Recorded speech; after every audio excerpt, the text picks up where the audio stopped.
Hello नमस्कार साथियों, Dushyant civil classes में आप सब लोगों का स्वागत है, हार्दिक अभिनंदन है।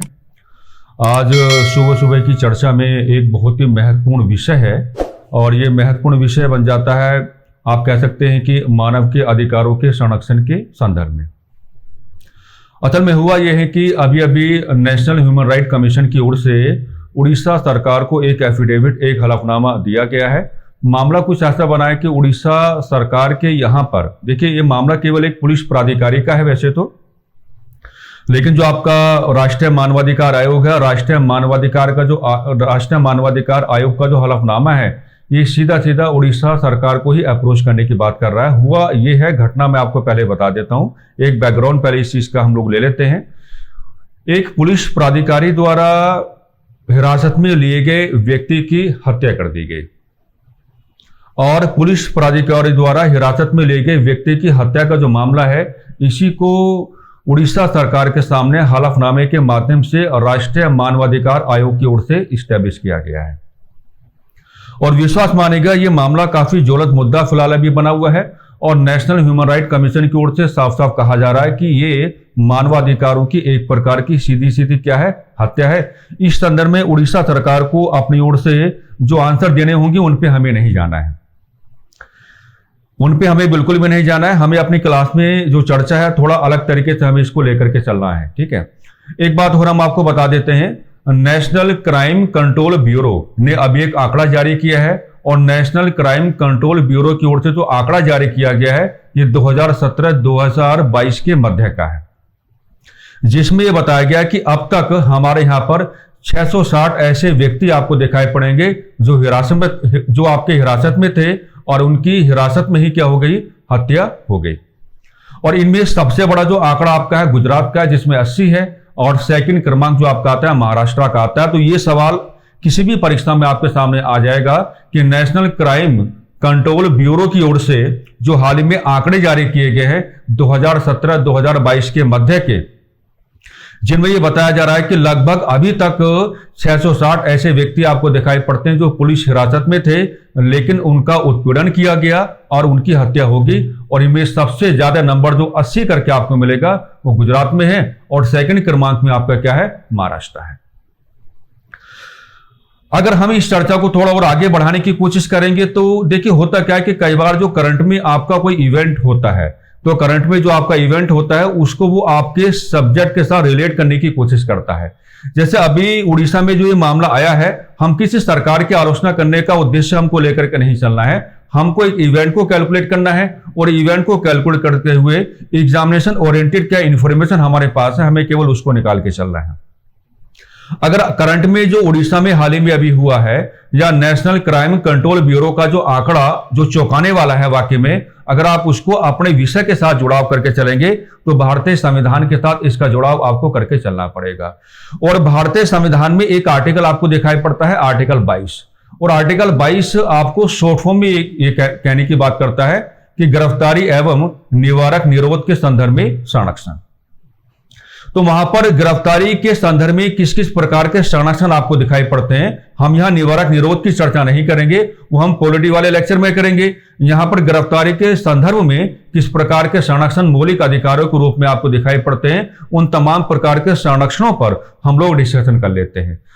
आर्टिकल 22 गिरफ्तारी के संदर्भ में जो आपको संरक्षण देने की बात करता है, उसमें सबसे पहले आपको यह बताया गया है कि जिस व्यक्ति को पुलिस प्राधिकारी की ओर से गिरफ्तार किया गया है, उस व्यक्ति को अपनी गिरफ्तारी का कारण पूछने का पूरा पूरा अधिकार है। मैंने हमेशा बताया है कि इलाहाबाद हाईकोर्ट का एक जजमेंट यहां पर इस प्रकार के दिशा निर्देशन जारी करने की बात करता है कि यदि गिरफ्तार करने वाला पुलिस प्राधिकारी जिस व्यक्ति को उसने गिरफ्तार किया है उसके परिवार के किसी सदस्य को जानता है या उसके किसी मित्र को जानता है या अगर उसके किसी नजदीकी रिश्तेदार को जानता है, तो फोन करके उसको जानकारी देगा कि संबंधित व्यक्ति को इस मामले में हमने क्या है, गिरफ्तार किया है। यह आर्टिकल 22 के संदर्भ में या आर्टिकल 22 के आलोक में गिरफ्तारी के संदर्भ में सबसे पहला जो प्रोटेक्शन है एज अ फंडामेंटल राइट, ये आपको प्रोवाइडेड है, ये मिलता है। सेकंड, इसमें यह कहा जाता है कि जिस व्यक्ति को गिरफ्तार किया गया है वो व्यक्ति अपनी मन पसंद के अनुसार वकील एडवोकेट करने का अधिकार रखता है। हालांकि ये जो आपका वकील या एडवोकेट जैसी शब्दावली है, इसको आपके संविधान में विधि व्यवसायी करके कहा गया है, लेकिन हम इसको आसान बना देते हैं और आसान बना करके इसको ऐसे कैलकुलेट किया जाता है कि गिरफ्तार जो व्यक्ति हुआ है वह अपनी मनपसंद का एडवोकेट करने का अधिकार रखता है, ताकि कोर्ट में अपने आप को डिफेंड कर पाए, ताकि न्यायालय में अपना पक्ष रख पाए। आर्टिकल 22 के अंतर्गत जो आपका तीसरा मामला बना है, जो आपको एक मौलिक अधिकार के रूप में संरक्षण देने का कार्य करता है, उसमें यह बताया जाता है कि गिरफ्तार जिस व्यक्ति को किया गया है ना, तो गिरफ्तारी होने के 24 घंटों के अंदर अंदर जो आपका नियरेस्ट मजिस्ट्रेट है वहां उसको पेश करना होगा। और पेश करने के पीछे तर्क यह दिया जाता है ताकि मजिस्ट्रेट इस बात की जांच कर पाए कि गिरफ्तारी आपकी वैलिड है या गिरफ्तारी आपकी क्या है, इनवैलिड है। अब इसमें यह जो कहा जाता है कि गिरफ्तार होने के 24 घंटों के अंदर अंदर आपको निकटतम मजिस्ट्रेट के सामने पेश करना होगा। पुलिस प्राधिकारी पेश करेंगे, और किसको पेश करेंगे? जिनको आपने गिरफ्तार किया है। तो ये जो टाइम है, इस टाइम की भी कैलकुलेशन आपके दिमाग में होनी चाहिए, यानी कि यात्रा में जो समय लगेगा उसको 24 घंटे में कैलकुलेट आप करके नहीं चलेंगे। अगर कोई नेशनल हॉलीडे है तो उसको 24 घंटों में आप कैलकुलेट करके नहीं चलेंगे, और बीच में अगर आपका कोई संडे है तो संडे का जो टाइम आपका होगा उसको भी 24 घंटों में आप लोग क्या है, कैलकुलेट करके नहीं चलेंगे। साथ ही साथ हम आपको यह भी बताना चाहेंगे, इसमें जो आपका निकटतम मजिस्ट्रेट यानी कि टर्मिनोलॉजी लाइक नियरेस्ट मजिस्ट्रेट जो आपके सामने आता है उसकी भी एक मतलब है। मतलब कैसे आपको कैलकुलेट करना है कि जिस पॉइंट पर, जिस बिंदु पर आपने किसी व्यक्ति को गिरफ्तार किया है उसके 18 किलोमीटर के दायरे में जो आपका सबसे नजदीकी मजिस्ट्रेट होगा वहां पर आपको पेश करना है, ताकि गिरफ्तारी की जांच हो सके कि गिरफ्तारी संवैधानिक है, गैर संवैधानिक है, कानूनी तौर पर तर्कसंगत है या नहीं है। तो यह मामला वैसे तो एक करंट इवेंट का आपके सामने आता है, लेकिन करंट इवेंट के साथ वो क्या करेगा, जो आपका एग्जामिनर है कई बार आपके सब्जेक्ट को रिलेट करके करने की बात करेगा। तो आर्टिकल 22 का प्रत्यक्ष उल्लंघन हुआ है, कहां पर हुआ है? उड़ीसा में हुआ है।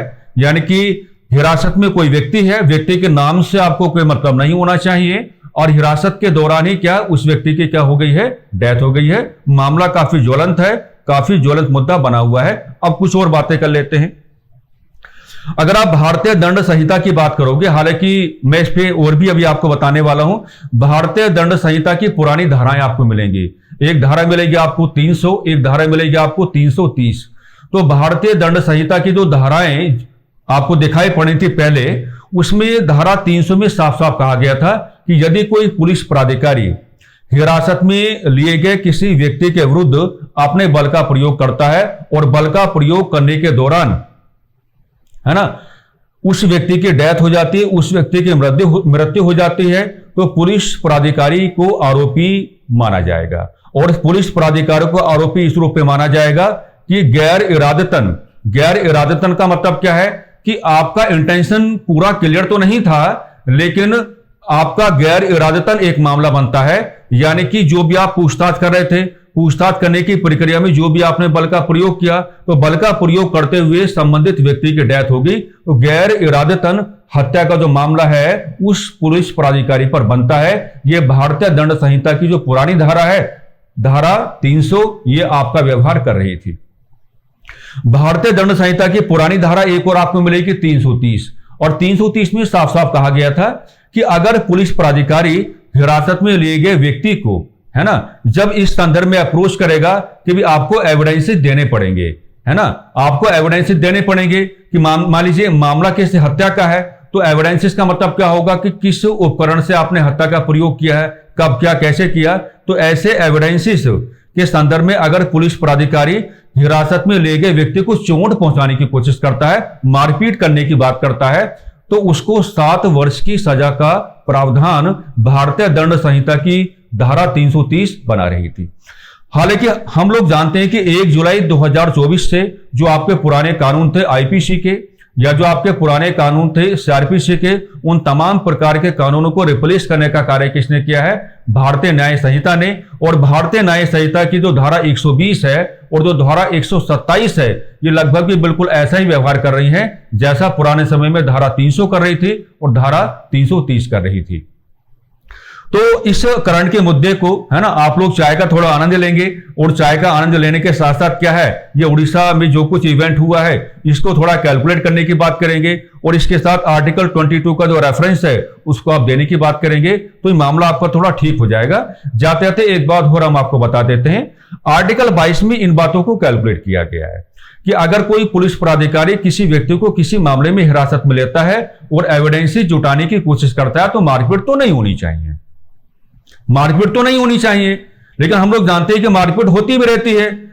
अब उसमें यह कहा जाता है कि एविडेंस जुटाने के क्रम में, जैसे आपका जो राइटिंग है, राइटिंग का एविडेंस आपसे लिया जा सकता है, आपका थंब इंप्रेशन आपका लिया जा सकता है, आपके हाथों के निशान आपके लिए जा सकते हैं। तो इस प्रकार के प्रयास तो किए जा सकते हैं। साथ ही साथ जिस व्यक्ति को हिरासत में लिया गया है उसको हल्का सा बाध्य भी किया जा सकता है कि भाई आपने जो वारदात की है तो वारदात आपने किस हथियार के माध्यम से की है, हथियार आपने कहां पर छिपाया हुआ है। तो ये सारे मामले आर्टिकल 22 में क्या होते हैं, कैलकुलेट होते रहते हैं। करंट का थोड़ा अच्छा सा मुद्दा है ना। और लास्ट में मैं इतना कहूंगा कि हमारा उद्देश्य किसी सरकार के अगेंस्ट नहीं जाना है। सरकार एक बहुत बड़ा माध्यम है, सरकार एक बहुत बड़ा धरातल है। हमने केवल एक घटना को आपके सामने रखा है और इस घटना का करंट एस्पेक्ट आपको बताया है, और इस घटना का जो आपका कॉन्स्टिट्यूशनल बैकग्राउंड है, ग्राउंड है, या जो प्रोडक्शन है, वो सारी बातें हमने आपके सामने की हैं। उम्मीद करते हैं कि ये न्यूज आपको अच्छी लगी होगी, और इसी तरीके से आप लोग दुष्यंत सिविल क्लासेस के साथ अपना जो सहयोग है बनाते रहें। हमें आपके सहयोग की अपेक्षा है और हमें आपका सहयोग चाहिए। धन्यवाद, नमस्कार।